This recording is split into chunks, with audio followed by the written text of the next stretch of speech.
I'm a very lucky person. I've been privileged to see so much of our beautiful Earth and the people and creatures that live on it.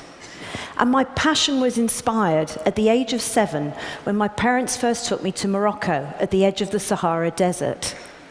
Now imagine a little Brit, somewhere that wasn't cool and damp like home. What an amazing experience. And it made me want to explore more. So, as a filmmaker, I've been from one end of the earth to the other, trying to get the perfect shot and to capture animal behavior never seen before. And what's more, I'm really lucky because I get to share that with millions of people worldwide. Now, the idea of having new perspectives of our planet and actually being able to get that message out gets me out of bed every day with a spring in my step. You might think that it's quite hard to find new stories and new subjects, but new technology is changing the way we can film. It's enabling us to get fresh new images and tell brand new stories. In Nature's Great Events, a series for the BBC that I did with David Attenborough, we wanted to do just that. Images of grizzly bears are pretty familiar. You see them all the time, you think. But there's a whole side to their lives that we hardly ever see, and it had never been filmed. So, what we did, we went to Alaska, which is where the grizzlies rely on really high, almost inaccessible mountain slopes for their denning. And the only way to film that is a shoot from the air. Throughout Alaska and British Columbia, thousands of bear families are emerging from their winter sleep. There is nothing to eat up here, but the conditions were ideal for hibernation. Lots of snow in which to dig a den. To find food, mothers must lead their cubs down to the coast, where the snow will already be melting.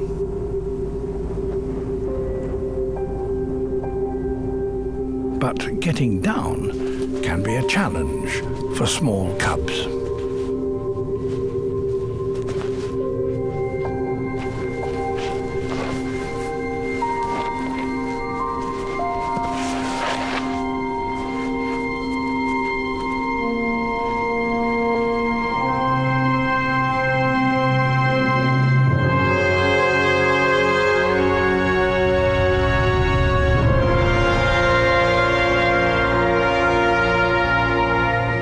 These mountains are dangerous places, but ultimately the fate of these bear families, and indeed that of all bears around the North Pacific, depends on the salmon. I love that shot. I always get goosebumps every time I see it. That was filmed from a helicopter using a gyro-stabilized camera. And it's a wonderful bit of gear, because it's like having a flying tripod, crane, and dolly all rolled into one. But technology alone isn't enough. To really get the money shots, it's down to being in the right place at the right time. And that sequence was especially difficult. The first year, we got nothing. We had to go back the following year, all the way back to the remote parts of Alaska. And we hung around with the helicopter for 2 whole weeks, and eventually we got lucky. The cloud lifted, the wind was still, and even the bears showed up, and we managed to get that magic moment. For a filmmaker, new technology is an amazing tool. But the other thing that really, really excites me is when new species are discovered.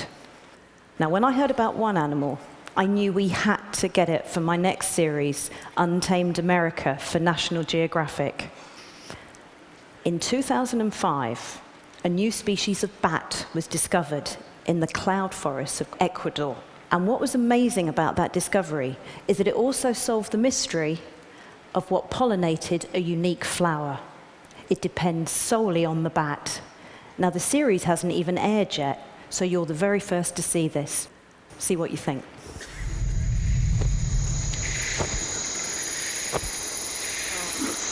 The tube-lipped nectar bat.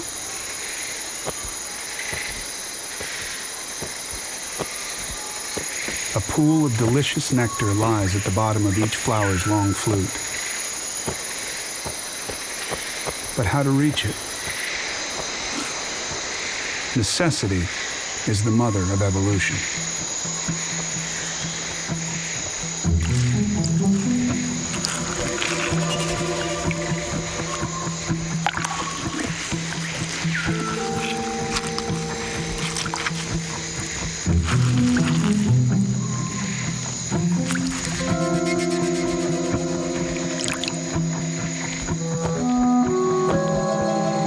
This 2.5-inch bat has a 3.5-inch tongue.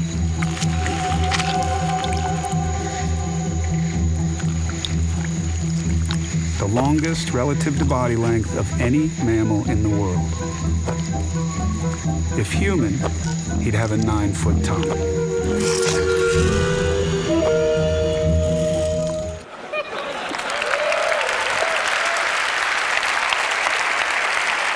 What a tongue. We filmed it by cutting a tiny little hole in the base of the flower and using a camera that could slow the action by 40 times. So imagine how quick that thing is in real life. Now, people often ask me, where's your favorite place on the planet? And the truth is, I just don't have one. There are so many wonderful places. But some locations draw you back time and time again. And one remote location, I first went there as a backpacker. I've been back several times for filming, most recently for Untamed Americas. It's the Altiplano in the high Andes of South America. And it's the most otherworldly place I know. But at 15,000 feet, it's tough. It's freezing cold, and that thin air really gets you. Sometimes it's hard to breathe, especially carrying all the heavy filming equipment. And that pounding head just feels like a constant hangover. But the advantage of that wonderful thin atmosphere is that it enables you to see the stars in the heavens with amazing clarity. Have a look. Some 1,500 miles south of the tropics, between Chile and Bolivia, the Andes completely change. It's called the Altiplano, or High Plains, a place of extremes, of extreme contrasts, where deserts freeze and waters boil. More like Mars than Earth. It seems just as hostile to life.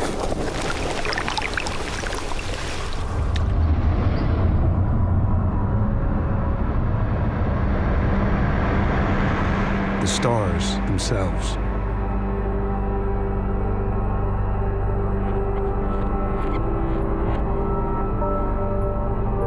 At 12,000 feet, the dry, thin air makes for perfect stargazing.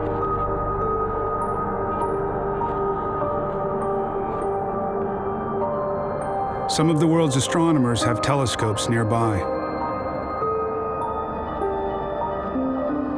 But just looking up with the naked eye, you really don't need one.